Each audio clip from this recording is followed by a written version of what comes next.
Hello, this is Captain Drew Cavanaugh with Florida Inshore Fishing Charters and Mosquito Lagoon Sight Fishing Charters located here in East Central Florida on the world famous Mosquito Lagoon, Indian River, in Cocoa Beach, Daytona Beach, New Smyrna Beach, Oak Hill, and Edgewater, Florida.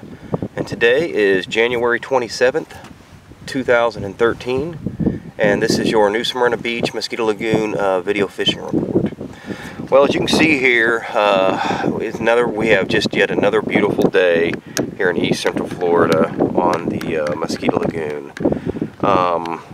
It just doesn't get any better than this. I really truly cannot say how great this winter has been so far. Today you can hear a little bit of breeze in the background. You know, it's almost noon. It just started picking up here a little bit ago. You can see the blue skies everywhere. You can see how just things are just drop dead gorgeous here for being almost February and when the rest of the country is struggling with some cold weather. So anyhow, the past few weeks, the sight fishing here on the Mosquito Lagoon and the flats fishing has just been outstanding. You just can't go wrong. Early morning charters, we're starting at first light, getting out onto the flats, the grass flats as the sun's breaking the event horizon. We're searching for feeding redfish that are feeding on crabs, shrimp, bait fish in certain areas. We're getting some large sea trout among the potholes in the backcountry waters. The bigger trout are always going to be secluded. Think of them like a lion or tiger, and think of the redfish more cattle. They're grazing. As always, you know, approach all the fish stealthy with that tactic, meaning sun at your back. Sun in their eyes. I don't mind pushing into the wind at times. I get better boat control. Give your fellow anglers a wide berth. You get to an area that you're wanting to fish. You know, say you get to an area late and you see two boats there.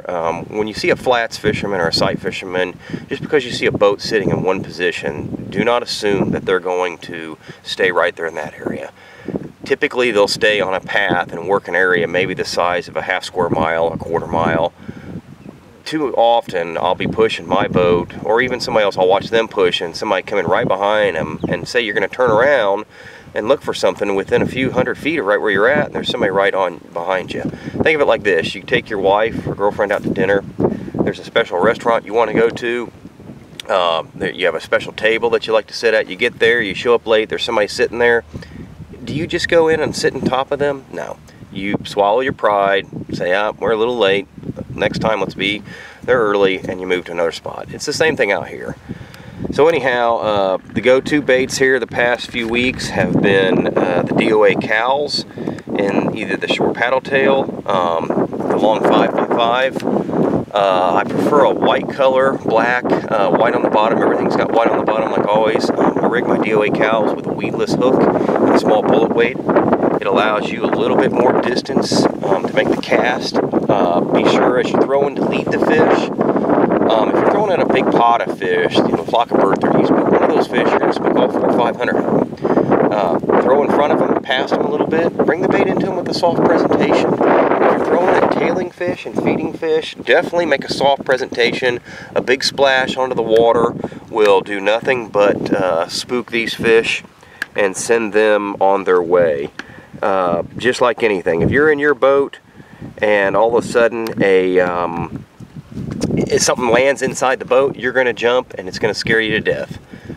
If something lands 200 feet away from the boat, you're able to process that information and go from there. You know, it's a little bit of common sense with that, and you know, that's an easy concept to understand.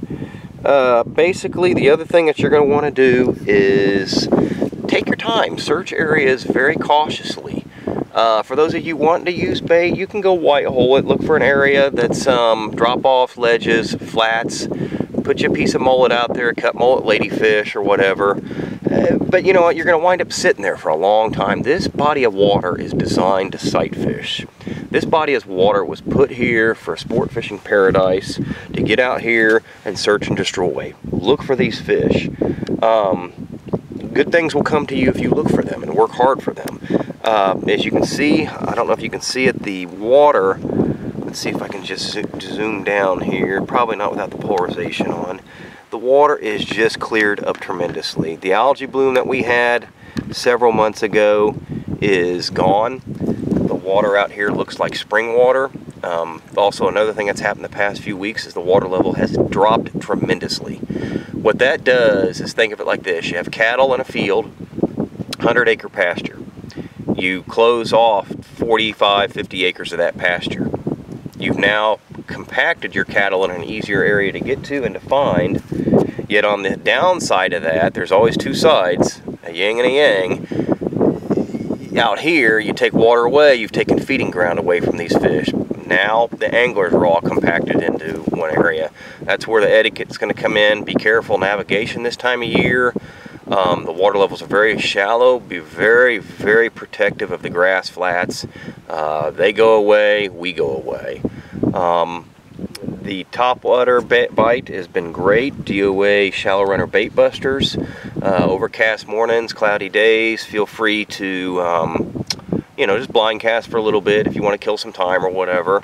For those of you fly fishing, the go-to baits I've been using here the past few days are some Clouser seducers in mullet patterns, a nice black crab fly pattern, a number 4 hook, 4 size, any kind of shrimp pattern will work all the time out here. The main food out here is shrimp and crab and mullet. Everything eats a shrimp out here, so you can never really go wrong with a shrimp. Other than that, you know, the best thing to do is just get out here and try it. Get to an area, explore it. There's no reason to start in one area and go 15 miles another way. You can take a square mile area and cover it tremendously and find fish there most likely. Keep a wet log, write down where you were, what the conditions were like, what you used, what you caught. Because year after year, fish don't know technology. The same fish 200 years ago is feeding the same way. You know, they're not sentient beings. They don't understand, you know, GPS and all that. That weather patterns is what they understand. So that's basically it in a nutshell. I don't see anything. The weather is just phenomenal. The next few months, sight fishing is going to be at a premium. So the best bet is, if you're wanting to get down here and book a charter with me, give me a call. We'll get you out here and we'll go after some nice redfish, trout, and black drum. When the summertime months approach, we'll start to get into more tarpon as they start to come in from the coast, from the southern waters. And other than that, please remember to practice catch and release. It will save the species and it will protect the future of fishing. That is the 100% sure way to do it. So until then, this is Captain Drew Cavanaugh with Florida Inshore Fishing Charters and Mosquito Lagoon Sight Fishing Charters. And I want everybody to have a great day, tight lines and bent rods. Thank you.